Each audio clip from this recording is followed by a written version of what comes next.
Hello, this is Tony Blazer back with another video here for the Motocross Vault on YouTube. And for this one, what we're going to do is look back at one of the most unique vehicles in Honda's off-road history. A bike that was only produced 1 year in the 70s, the 1976 MR250 Elsinore. Now, this MR250, like I said, was only a 1 year bike, very unique in that way. It was a motorcycle that Honda put out kind of to try and capitalize on the enduro market. At the time in the 70s, the bikes basically from Japan were, you had on the one end like dual sports like the XL, the DT1, stuff like that, several Suzukis and stuff. And then you had kind of hardcore motocrossers like the RM, the TM, the CR, and what have you. The MT was a bike that Honda tried to basically cater to the off-road market with a kind of a more hardcore offering. Something that is very common today. You'd see from KTM, Husqvarna, and Beta, and other brands. Even Honda now with the CRF 450 RX. Bikes like that, though, were not as common then. At the time in the 70s, the Europeans really were the only serious off-road racers. You had like Osa, Bultaco, Mako, bikes like that made, had much more of a presence in that kind of hardcore ISDE enduro type racing. And you have to keep in mind, too, that at the time, cross country wasn't really a thing. If you're going to go off-road riding in America, you're either going to be riding Baja, kind of outdoor desert stuff, or you're probably going to be riding an enduro, which is kind of a lost racing class now. Enduro racing's basically died off here in America. It's a little unique if you're not familiar with it, where it's not just an all-out sprint. GNCC racing today is more like a motocross through the woods, but enduro is more like a rally, more like a motorcycle rally, where you have stages, you have to stay on time, meaning you can't go too fast, you can't go too slow. They required you to keep time with a speedometer and a route sheet and stuff. It's much more it's a much more cerebral. It's not just about going fast in the woods. The guys that are really good at it were dudes that could keep time and maintain that. I think it was like 24 miles an hour or something like that in the woods. It's harder than it sounds. But in any case, in the 70s, that was kind of the predominant form of racing here in America in off-road woods riding, and this new MR was designed to kind of compete in that realm. Like I said, it's a very interesting motorcycle, a motorcycle that probably a lot of you have never heard of, don't know anything about. So I think hopefully you'll find this as interesting as I did doing research, and I'm also doing a write-up for it for Pulp MX, the website I write for. So if you like this, check that out as well. At Pulp MX I have actually literally over 100, about 130 now, articles on classic motorcycles and stuff. So if you like that kind of thing, make sure you check it out. If you enjoyed this video, make sure you subscribe and ding that little bell to get updated when we do the next one. And here's the story of the 1976 MR250 Elsinore. As with my other videos, I thought we'd set the table here with a little history and background of the era and basically what was going on in motorcycling leading up to the introduction of the MR250. In 1968, Yamaha became the first Japanese manufacturer to really break through with an off-road focused motorcycle in America. This bike, the original DT1 250 Enduro, was more of what you would consider a dual sport by modern standards, but the bike could be raced in motocross, could be raced off-road in the desert, in the woods. It was a really versatile motorcycle. Wasn't fantastic at any one of these things independently, but with some modification, it was a pretty capable bike. Yamaha sold a GYT kit to upgrade the power, and actually a modified version of this became the basis for the first YZ that was raced by Gary Jones to the national title in 1972. At the time Yamaha was making waves with the new DT1, Honda was still selling glorified street bikes as if they were actually off-road capable. Bikes like the Scrambler 350 here on the left and the 450 on the right were really just street bikes. I had a CB 350 which was very similar to this motorcycle. I actually tried to ride it off-road before my parents let me have a dirt bike, but that being said, it was pretty terrible off-road. As you can see, really the only kind of concessions to being off-road ready is like an up pipe. Kind of looks like a modern Triumph Scrambler. It's a neat motorcycle, if really your aspiration is to go 99% street and occasionally hit a little dirt gravel road, but if you wanted to do anything more than that, bikes like this really weren't up to it. Fast forward a couple of years and Honda starts getting a little more serious with their off-road offerings with bikes like the new Motorsport 350. Now this bike certainly was no off-road racer. Again, four-stroke, twin, big and heavy machine, much less capable than like a DT1 or even some of the early Kawasaki off-roaders. This bike, again, mostly a street bike, very light off-road aspirations, but Honda's getting a little bit more with it in the off-road arena. Now, in 1972, they did make a pretty major step forward in off-road capability by introducing the very first XL250. Now, this is Honda's really first entry into really any kind of semi-serious off-roading. Again, not a super high-performance machine, but it did have 4 valves per cylinder, single cylinder, much lighter than the Motorsport 350 or any of the Scrambler bikes. Way, way more off-road capable than anything there. By any kind of modern standards of the time for off-road racing, compared to any of the European, like more serious off-roaders, the thing was a very slow pig. But Honda was getting with it a little bit and getting kind of those juices going to get seriously into the off-road arena. In 1973, things started to get interesting in the Honda camp with the introduction of the first two-stroke motocrosser in their arsenal, the CR250M Elsinore. Now, the Elsinore took its name from a very famous race at the time, the Elsinore Grand Prix. At the time, Japan believed that they didn't have much of a reputation, obviously, in America, and they thought putting a name of a well-known race on it would help sell motorcycles. In truth, the bike really didn't need the help. It was a fantastic motorcycle for its time. It was light, extremely well built, far more reliable than the kind of fragile and persnickety European offerings at the time. The bike was inexpensive. Aside from a few small things like some Teflon bushings in the swing arm, the bike was bulletproof, just really a revelation. This was Honda's first kind of stab at a two-stroke as well. Traditionally, Mr. Honda had been very hesitant to try any kind of two-strokes. They had stuck with four-strokes on all their motorcycles, and you have to keep in mind at the time that all the other Japanese manufacturers were building two-strokes. Even their street bikes were two-strokes. So Honda kind of stuck out a little bit in that respect. They did make their bikes a little lower performance in some ways, but it gave them more reliability. You didn't have to worry about oil in it. They didn't smoke. They didn't stink. That's kind of where that whole "you meet the nicest people on a Honda" thing came from. Now the CR really took the world by storm this year in 1973, and then a year later in 1974 they introduced a 125 version, the new CR-125M Elsinore. In 1975, Honda finally decided to get serious about the off-road end of things as well, and introduced an all-new motorcycle based off of a combination of the CR-125M and their own dual sport MT-125. This new motorcycle was called the MR250, and it used a mild steel version of the chassis of the CR, combined with a little larger cylinder and the MT bottom end. Now, this bike had a little bit more torque, obviously, than the 125 MT, but not as much horsepower as the CR-125. In fact, one of the problems with the motorcycle was it was pretty overgeared and underpowered. In several tests, Cycle News did, it ran head-to-head with their own XL 175 four-stroke, in spite of the fact that the MR was about 40 pounds lighter. It couldn't outrun this bike. They said it bogged pretty bad from first to second to third. The bike was, like I said, pretty underpowered. The suspension was sourced from the CR-125, but at the time the CR didn't have phenomenal suspension either. So overall, it was a pretty good little first step here, motorcycle. Kind of in the vein of like a KDX 200, something like that. But this is really Honda's first foray into a serious enduro motorcycle. Even though this 1975 offering is not awe-inspiring, it does show that Honda is getting a little more interested, a little more commitment towards trying to make an inroad into this kind of European-dominated market. For 1976, the MR175 was back and joined by an all-new machine, the MR250. Now, the MR250 got the Elsinore name of the CR motocrossers as well to kind of denote the fact that this was a more serious offering than the 175.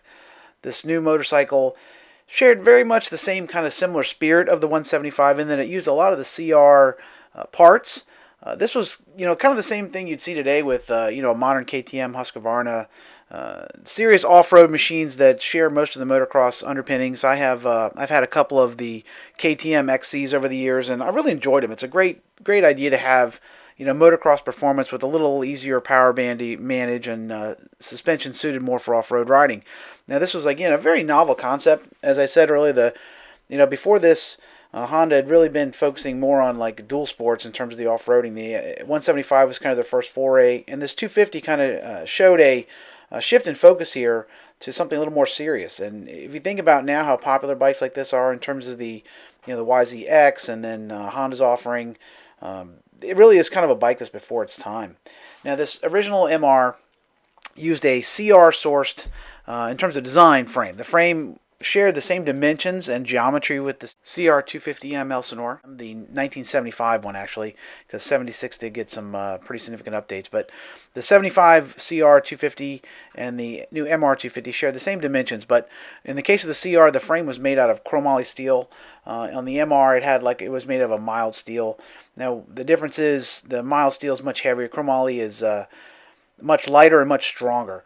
So if you're going to try and motocross this bike, you're probably going to break the frame. Kind of the same thing you see with XRs and stuff. If you take them onto a motocross track, you can break the frame after sustained use. So the geometry was the same, but it did have a different construction.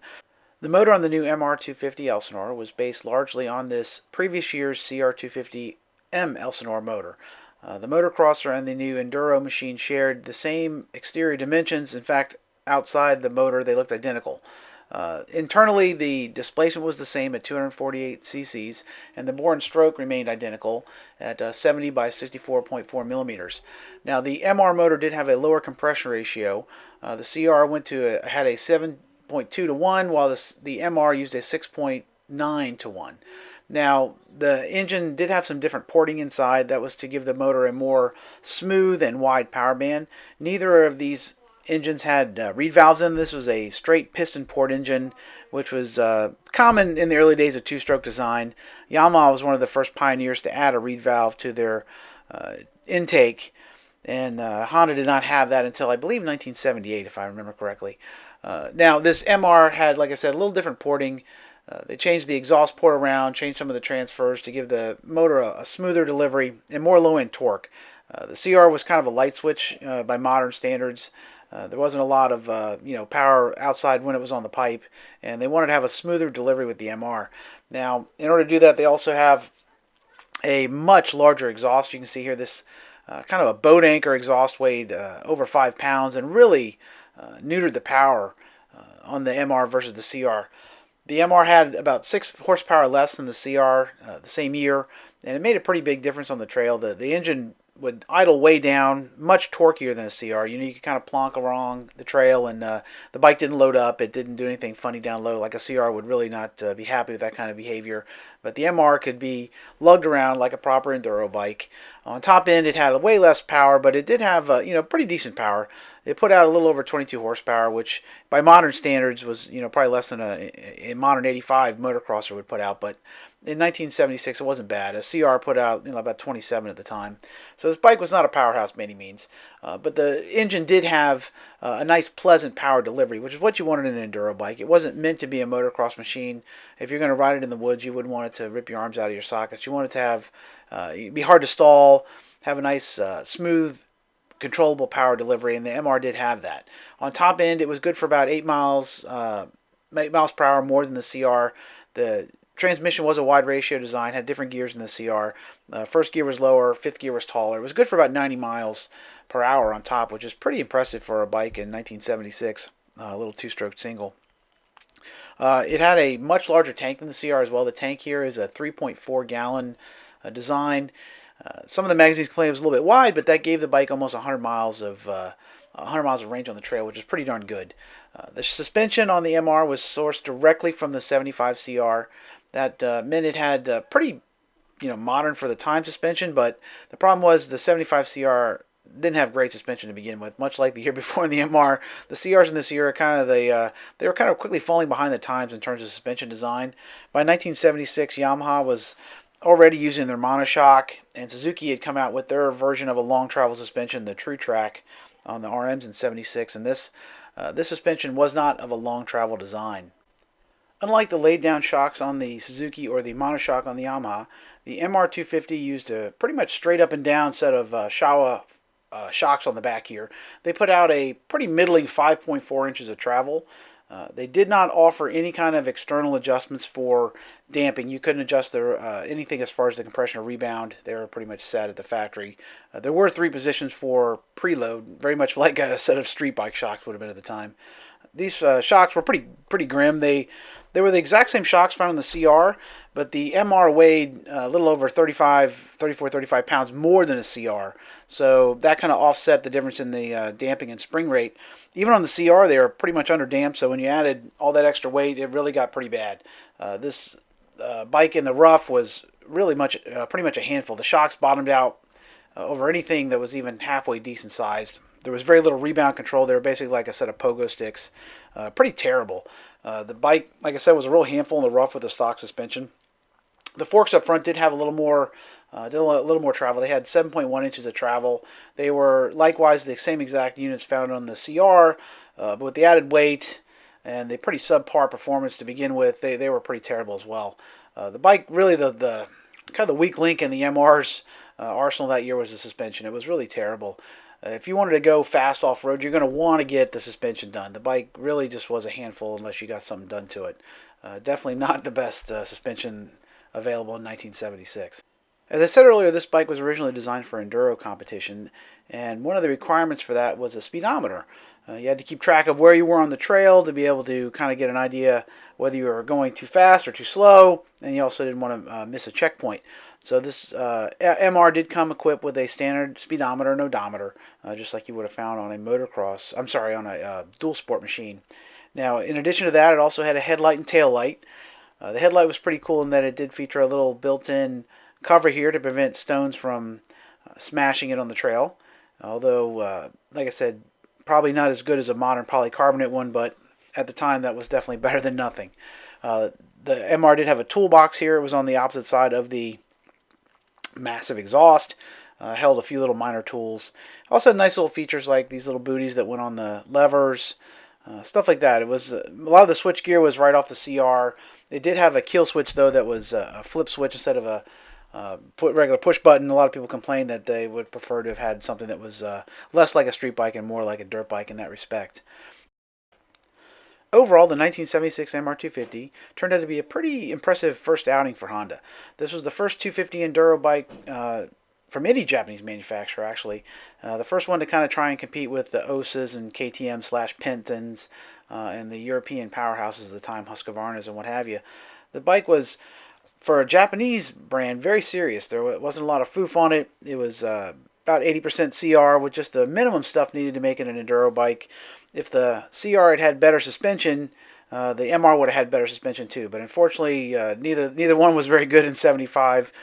So the '76 MR didn't have the benefit of any help in that area. The motor, like I said, was very easy to ride. With some easy modifications, you could get a lot more power out of it because it shared most of its DNA with the CR. All those parts would just swap right over. You could ditch that massive exhaust, put a CR cylinder on it, put some hop-up stuff, get some aftermarket shocks here like on this one here, and you end up with a pretty potent off-road weapon. The bike was really a cool bike and, like I said, way ahead of its time, which is even more odd when you think that Honda killed it at the end of the year. At the end of the '76 season, they axed the MR250, and I got to be honest, I've looked into why that happened, and there really isn't much information. Of course, this was a long time ago, and the magazines didn't seem to take much note of it at the time. They did continue the MR175 in the lineup for one more year, but eventually they would be going four strokes off-road completely.